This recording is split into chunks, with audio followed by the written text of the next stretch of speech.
नमस्कार दोस्तों, मैं उत्तम गुप्ता सरदार वल्लभ भाई पटेल एकेडमी के ऑनलाइन चैनल पर आपका हार्दिक स्वागत करता हूं। इसके पहले का जो लेक्चर हम लोगों ने डाला था वो मूल अधिकार के तहत स्वतंत्रता के अधिकार को डाला था और आज उसी कड़ी को आगे बढ़ाते हुए हम शोषण के विरुद्ध तीसरे अधिकार को देखेंगे। शोषण के विरुद्ध जो अधिकार है वो अनुच्छेद 23 और 24 के तहत वर्णित किया गया है। इन दोनों ही अधिकार के जैसा नाम रखा गया है, शोषण के विरुद्ध अधिकार, मतलब शोषण को समाप्त करना है और इस शोषण को समाप्त करने के लिए अनुच्छेद 23 और 24 में व्यापक प्रावधान किए गए हैं।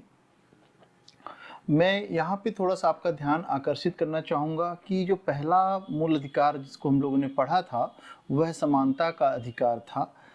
अगर हम पूरे मूल अधिकार को पढ़ते जाएं तो अगर देखें तो लास्टली हम स्थापित क्या करना चाह रहे हैं, एक समतामूलक समाज की स्थापना करना चाह रहे हैं। और इसी समतामूलक समाज की स्थापना के लिए हमने बाद में दूसरे अधिकार को पढ़ा था, स्वतंत्रता के अधिकार, और स्वतंत्रता को माध्यम से भी हमने कहीं ना कहीं एक समानता देने की कोशिश की थी।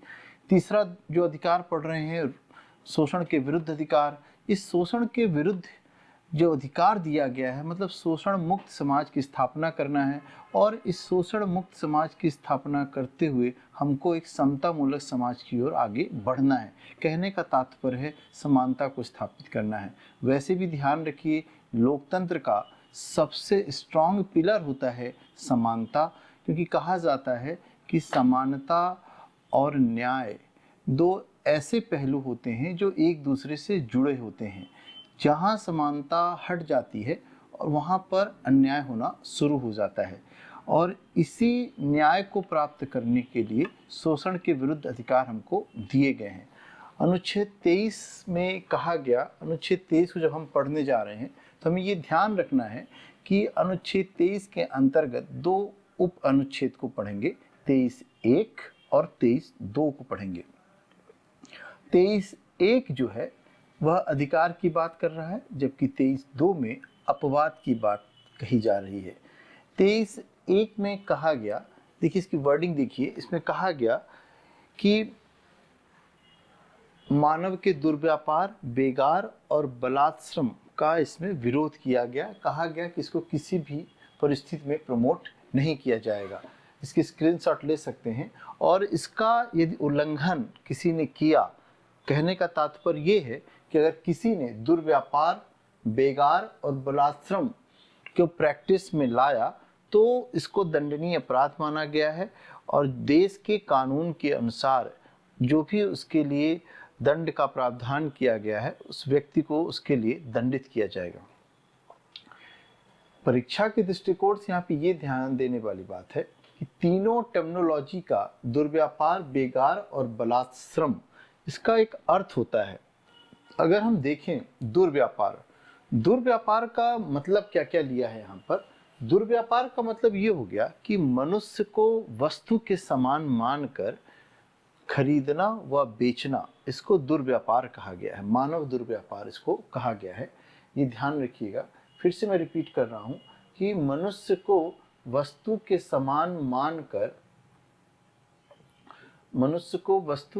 मानकर उसकी खरीद फरोख्त करना मानव का दुर्व्यापार माना गया है। यहाँ पे ध्यान रखिएगा, जिसको हम लोग कबूतरबाजी भी कहते हैं, इस चीज को यहाँ पे रोका गया है। बेगार का मतलब ये होता है कि बंधुआ मजदूरी, किसी भी व्यक्ति को बिना मजदूरी प्रदान किए हुए या कम मजदूरी प्रदान करते हुए काम करवाना बेगार कहलाता है। तो दूसरा शब्द हो गया बेगार, और तीसरा बलात्श्रम, बलपूर्वक किसी व्यक्ति से उसकी इच्छा के विपरीत कार्य करवाना बलात्श्रम कहलाता है। और इन तीनों चीजों का प्रतिषेध अनुच्छेद 23 में किया गया है।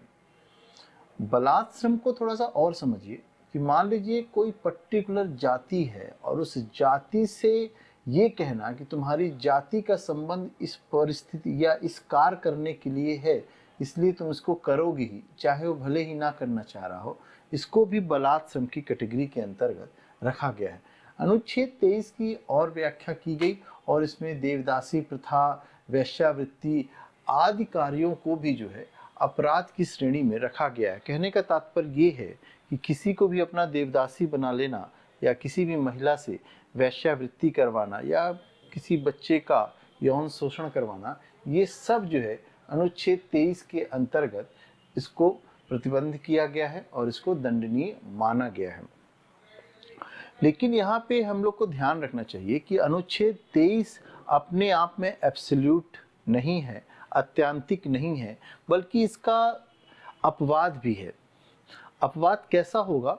अनुच्छेद 23(2) में कहा गया, और अपवाद ये बताया गया कि आप देखिए कि सरकार जो है आवश्यकता पड़ने पर किसी से भी राष्ट्रहित में बिना किसी भुगतान के आपके श्रमदान को प्राप्त कर सकती है।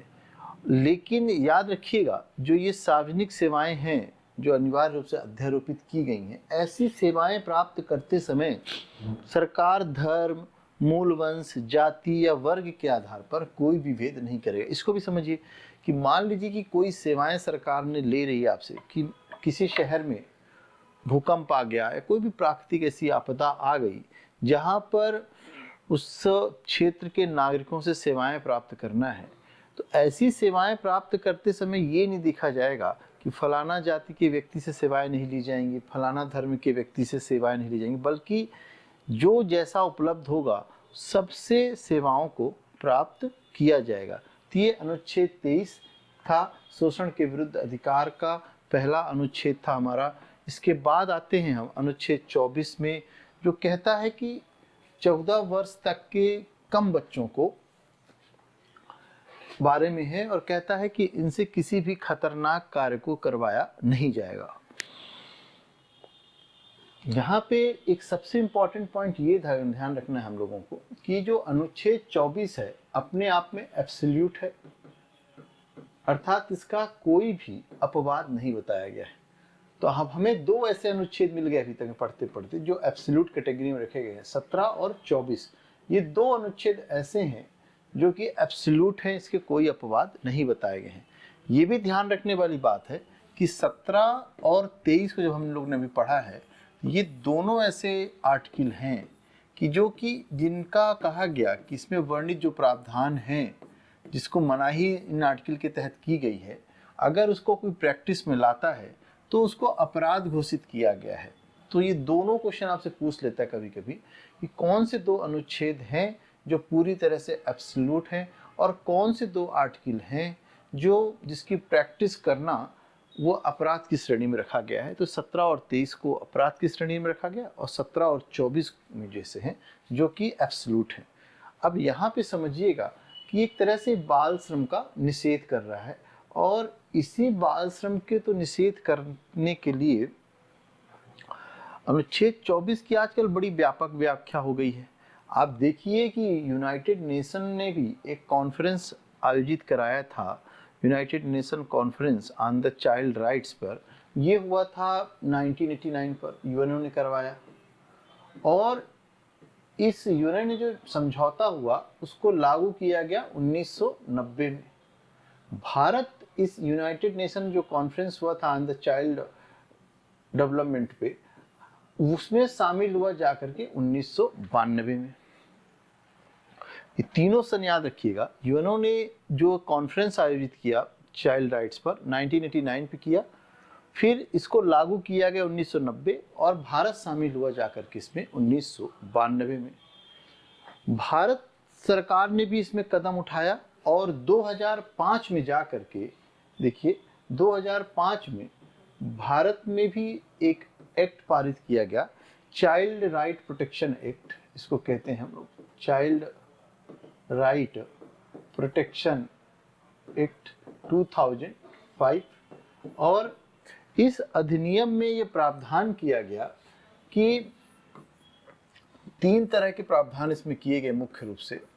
इसमें धारा 3 के तहत ये कहा गया कि नेशनल कमीशन गठित किया जाएगा, और नेशनल कमीशन किस पे रहेगा कि state national commission for child rights protection पर बनाया जाएगा नेशनल कमीशन। इसके बाद कहा गया कि स्टेट कमीशन बनाया जाएगा ऑन द चाइल्ड राइट्स पर, और डिस्ट्रिक्ट लेवल पर यह प्रावधान किया गया कि एक जुवेनाइल कोड बनाया जाएगा। जुवेनाइल कोड का मतलब ये हो गया कि बाल न्यायालय की स्थापना यहाँ पर की जाएगी। 3 तरह के प्रावधान किए गए इस एक्ट में। ध्यान रखिएगा, अधिनियम बना है 2005 में, और इस अधिनियम को क्रियान्वित करने के लिए बाद में 2007 में जाकर के नेशनल कमीशन का गठन किया गया, और national commission on the child rights पर 2007 में इस कमीशन का गठन किया गया, और इस कमीशन पर 1+6 मेंबर्स को रखा गया, और इसके माध्यम से इस एक्ट को क्रियान्वित करने की कोशिश की गई। और इस जो अधिनियम बनाया गया था उसका उद्देश्य था कि जो बच्चे हैं उनके अधिकारों का संरक्षण करना, संवर्धन करना था, और उनको बेसिक शिक्षा उपलब्ध कराना था ताकि उनका किसी भी प्रकार से शोषण ना हो पाए। और इसी के तहत पॉक्सो एक्ट को भी लाया गया था। देखिए,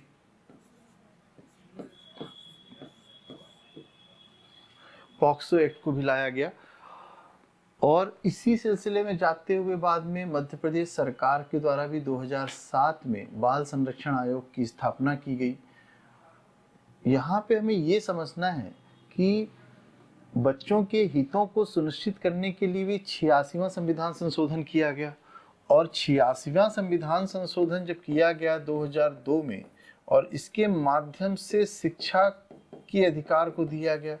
और शिक्षा के अधिकार को अगर देखिए तो इसके लिए अनुच्छेद 21A को क्रिएट किया गया, और इसमें कहा गया कि जो बच्चे 6 से लेकर 14 वर्ष तक हैं उनको एलिमेंट्री एजुकेशन प्रोवाइड कराई जाएगी। और ये एलिमेंट्री एजुकेशन जो है आजकल, अब अगर पेरेंट्स की आर्थिक क्षमता नहीं है बच्चों को शिक्षा दिलाने के लिए, तो ये बच्चे का अधिकार है और सरकार इसको निःशुल्क उपलब्ध करा रही है। इसी शिक्षा के अधिकार को देखिए आगे बढ़ाया गया, और बाद में जब इसको लागू किया गया और प्रत्येक स्कूल में 25% रिजर्वेशन जो है बीपीएल स्टूडेंट्स के लिए फिक्स कर दी गई 14 वर्ष तक के बच्चों की शिक्षा के लिए, मतलब 8वीं क्लास तक के बच्चों के लिए ये सब व्यवस्था कर दी गई, 1 से लेकर 8वीं क्लास तक के। इसी को थोड़ा और आगे पढ़ते हैं तो अब देखिए, जो ये बाल श्रम को निषेध किया गया ना, तो बाल श्रम को निषेध तो किया ही गया, लेकिन बच्चों के हितों को सुनिश्चित करने के लिए बहुत सारे प्रावधान लगातार देखने को पड़ रहे हैं। हम ये भी पढ़ रहे हैं कि यूनाइटेड नेशन कॉन्फ्रेंस जो हुआ on the right of children पर, वहाँ पर बच्चों की जो परिभाषा ली गई वो 0 से 18 वर्ष तक की ली गई, कि 0 से 18 वर्ष तक के बच्चों को शामिल किया गया है। क्योंकि भारत भी इसका सदस्य बना और भारत पर भी ये बाध्यता थी कि इसको कैसे लागू किया जाए, और 2005 में भारत ने भी एक्ट बना दिया, और फिर 2007 में उसके तहत आयोग की स्थापना कर दी गई।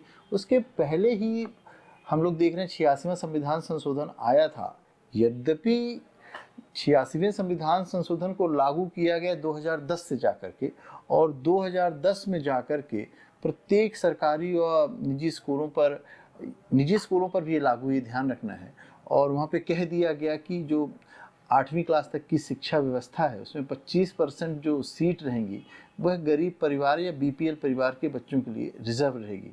तो अब सरकार जो है बहुत सख्ती से इस ओर बढ़ रही है, और बाल श्रम को रोकने के लिए बाल आयोग, महिला बाल विकास मंत्रालय की स्थापना की गई है, जुवेनाइल कोड की स्थापना की गई है। और ये जो जुवेनाइल कोड बनाया गया है उसमें ये बनाया गया है शीघ्र से शीघ्र जस्टिस मिल सके और दोषियों को सज़ा मिल सके, और बच्चों को जो सेक्सुअल हैरेसमेंट हो रहा है उसको भी रोकने के लिए व्यापक प्रावधान किए गए हैं।